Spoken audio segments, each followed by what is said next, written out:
Okay, paano ba natin mapagtatagumpayan itong idol of tradition? Una, inspect your routines. Pangalawa, stop the loopholes. Pangatlo, prioritize heart over habit. So, pag-usapan natin muna yung una. Inspect your routines. Naniniwala ba kayo na ang hirap tanggalin sa sistema natin ng isang tradisyon o nakagawian na? Isipin nyo na lang, sa pang-araw-araw nating buhay, napakahirap baguhin ng isang routine. Halimbawa, sa pamilya namin, yung aming mga anak ay nasanay sa homeschool. Hawak namin ng oras. Relax lang kami sa umaga. Tapos, dumating yung season na magta-transition sila at kailangan na nilang pumasok sa regular school. Nako, ang laking adjustment, di ba? Kailangan gumising ng mas maaga. Kailangan mo mag-produce din ng pangbaon kasi di naman sila kumakain na sa bahay. Tapos may bagong oras na sila ng pag-uwi. May panibagong set of rules. Tapos, mas mataas din ang gasto sa tuition. Ako din mag-a-adjust kasi may pagkakataon na ako yung naghahatid. So, kailangan ko gumising na mas maaga. Kaya kahit alam kong para sa ikabubuti nila yung pagbabago, parang ayaw sumunod ng aming katawan. Sa una kasi, nasanay na kami doon sa dating komportableng sistema. O kaya naman, isipin mo sa trabaho, sa mga gumagawa ng mga projects o nagde-develop ng mga web applications at systems o kung ano pa yan, kapag nasanay ka na sa isang lumang pamamaraan ng pag-code, tapos biglang kailangan mo mag-aral ng panibagong master plan para mas mapaganda ang app mo, parang ayaw sumunod ng isip mo, di ba? Hahanap-hanapin ng mga kamay mo yung dating shortcut na nakasanayan mo na. Kahit alam mo mas maganda yung bagong sistema. Kung sa pisikal at pang-araw-araw na buhay pa lang, napakahirap ng baguhin ang nakagawian. Paano pa kaya sa ating spiritual na buhay? Lalo na kung lumaki tayo sa church na ang sukatan ng pagiging mabuti ay yung pag-attend lang ng pag-attend ng church at feeling natin ay banal na tayo. O kaya, ang sukatan natin ng spiritual maturity ay yung pag-lead ng sandamakmak na ministry groups, kaso hindi na tinitignan ng estado ng puso. Si Lord pa ba ang number 1 sa puso ko? O masyado na akong busy dito at ito na yung gustong gusto ko, mahal na mahal ko yung mga activity na to. At kapag nawala ito, ipaglalaban ko to, malulungkot ako. Ibigan ko, ang ginagawa mo ay para sa Diyos. Dapat ang Diyos ang unahin mo. Palaguin mo yung relationship mo sa Kanya. At habang lumalago yung relationship mo sa Kanya, yung pagmamahal mo sa Kanya, then mag-overflow yung pagmamahal na yon sa iba. At yun yung dahilan kung bakit ka maglilingkod sa Kanya. At hindi baliktad na maglilingkod ka na maglilingkod at nag-hope ka na ikaw ay lalago sa pagmamahal mo sa Diyos. Hindi ganon. Sabi sa Marcos 7-8, at walang kabuluhan ang pagsamba nila sa akin na itinuturo bilang aral ang mga utos ng mga tao. Iniwan ninyo ang utos ng Diyos at inyong pinanghahawakan ang tradisyon ng mga tao. Ano ba ibig sabihin kapag sinabi nating inspect your routines? Ito yung pag-inspection sa ating mga routine o nakasanayan na gawain o activity o habit. Ang ibig sabihin ay sa pamamagitan ng Holy Spirit ay aalamin natin kung yung pag-attend ba natin sa church, yung oras ng pananalangin natin, o yung pangunguna natin sa mga online fellowships at discipleship groups. Ang itatanong natin sa ating sarili ay, dala-dala pa ba ng mga gawain ito ang nag-aapoy na devotion ko kay Lord? O naging malamig at naka-autopilot na performance na lang sila? Alam mo, ang panganib dito ay hindi yung ginagawa natin, kundi yung unti-unting pagkawala ng ating puso sa Diyos. Kasi ang ating routine na ang nagiging idol o Diyos-Diyosan. Lalo na kapag ginagamit natin ang mga ministry para masatisfy ang sarili natin at tayo ay mabuting Kristyano na kasi dami nating ginagawa. And then sinasabi natin, ang sarap talaga mag-ministry. Ang galing ko.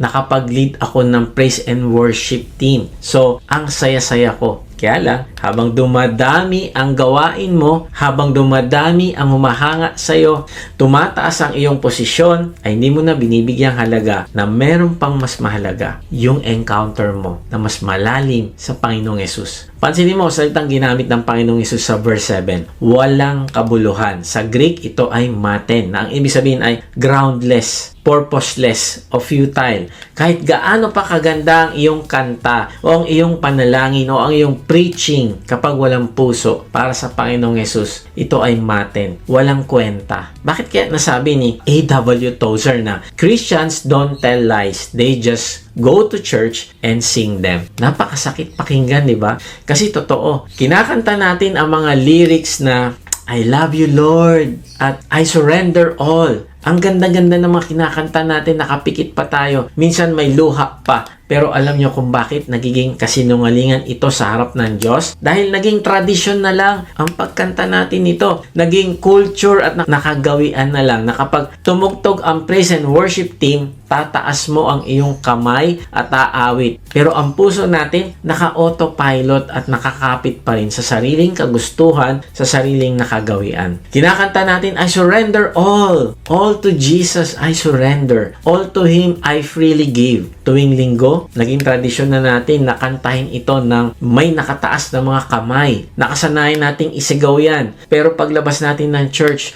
pag-login natin sa social media account o pagharap natin sa ating trabaho o negosyo, ay hawak na hawak pa rin natin yung manibela ng buhay natin. Ang ibig pala nating sabihin ay, I surrender some, hindi I surrender all. Naging ritual na lang ang pagsuko natin sa kanta. Kasi nga, nakagawian natin yung kinakanta linggo-linggo. So, nakikisabay ka rin. I surrender all. I surrender all. Pero sa totoo lang, ang gusto mong sabihin, I surrender some. Pero sa totoong buhay, tingnan mo, tayo pa rin na nasusunod sa pera natin. Tayo pa rin na nasusunod sa oras natin at sa mga plano natin. Nagsisinungaling tayo dahil kinakanta natin ang isang tradisyon sa halip na maging totoo sa Diyos. Maaring kinakanta natin ng Spirit, lead me where my trust is without borders. Mula sa kantang Oceans, di ba?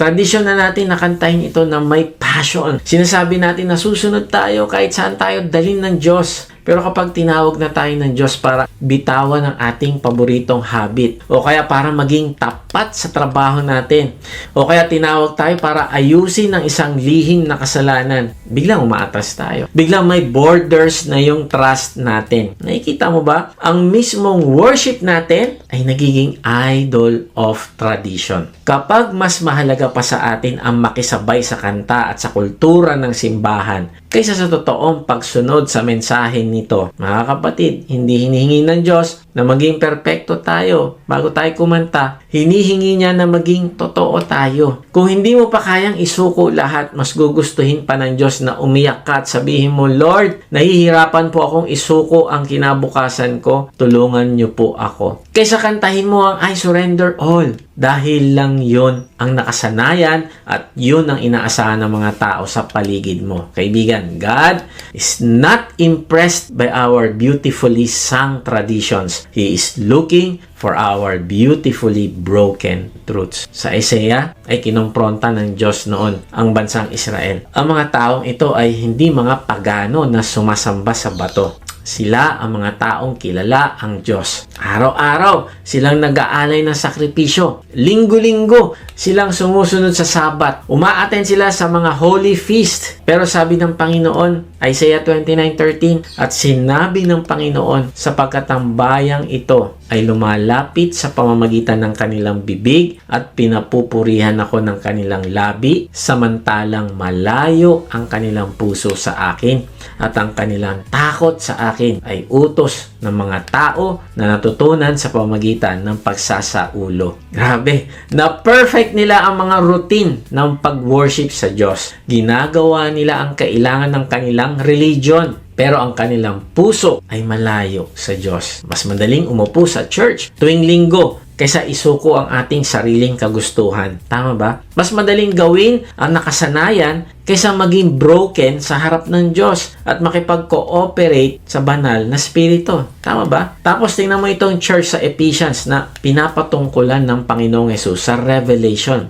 Sabi ng Panginoong Yesus sa kanila, alam ko ang hard work ninyo, ang inyong pagtsatsaga at ang hindi ninyo pagpayag sa mga bulaang guro. Perfect ang doktrina nila, grabe. Perfect ang mga gawain nila. Maaring naglilid pa sila ng mission o discipleship group, pero may isang matinding kulang na halos sumira sa lahat ng pinaghirapan nila. Ano yon? Iniwan nila ang kanilang unang pag-ibig. Basahin natin. Sabi sa Revelation 2:4-5, ngunit ito ang hindi ko gusto laban sa iyo. Ang Panginoong Hesus ang nagsasalita rito. Sabi niya, iniwan mo ang iyong unang pag-ibig, kaya't alalahanin mo kung saan ka nahulog. Magsisi ka at gawin mo ang mga bagay na ginawa mo noong una. Kung hindi, darating ako sa iyo at aalisin ko ang iyong ilawan mula sa kinalalagyan nito, malibang magsisi ka. Grabe, ano sabi? You have forsaken your first love. Nakalimutan mo na. Pwede ka palang maging pinakamasipag sa church, tama sa lahat ng theology, pero patay na ang pagmamahal mo sa Panginoong Hesus. Naiwan yung routine, pero namatay yung pag-ibig. Noong taong 2013, sa isang malaking church, may isang bagong pastor na na-assign sa kanila. Pero bago ang kanyang unang linggo ng pagtuturo, nagdesisyon siyang gumawa ng isang bagay. Nagsuot siya ng punit-punit na damit. Naglagay ng dumi sa mukha at nagbihis na parang isang pulubi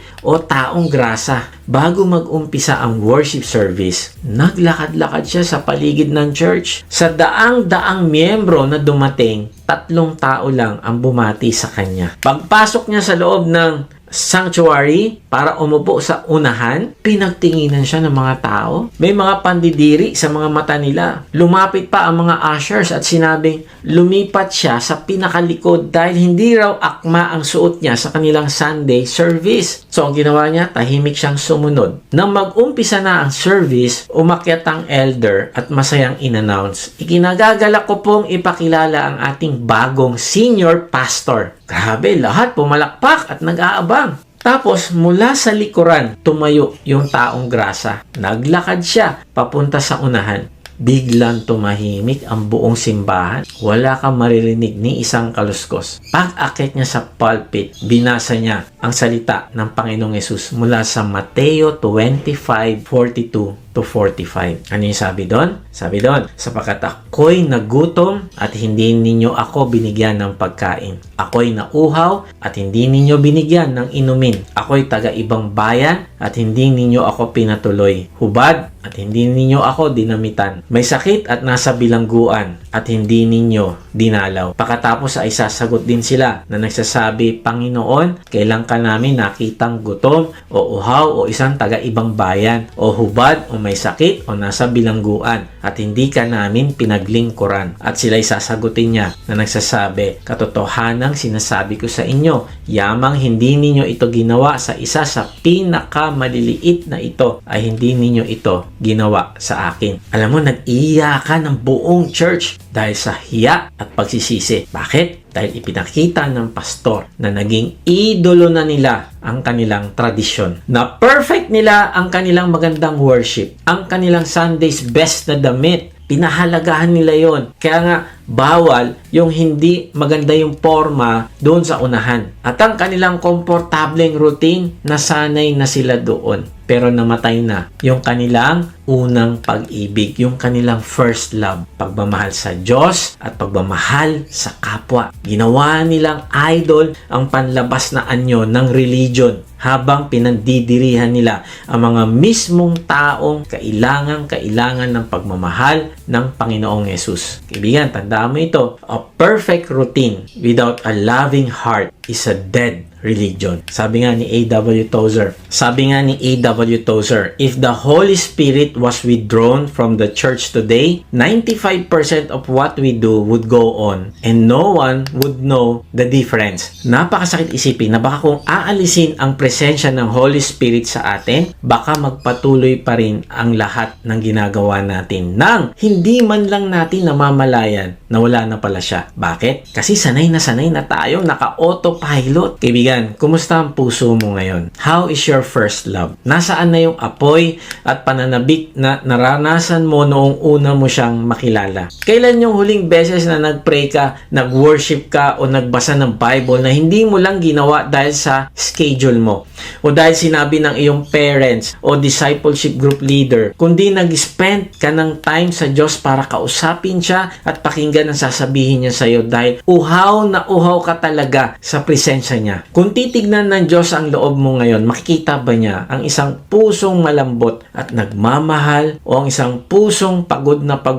dahil sa nakasanayang routine?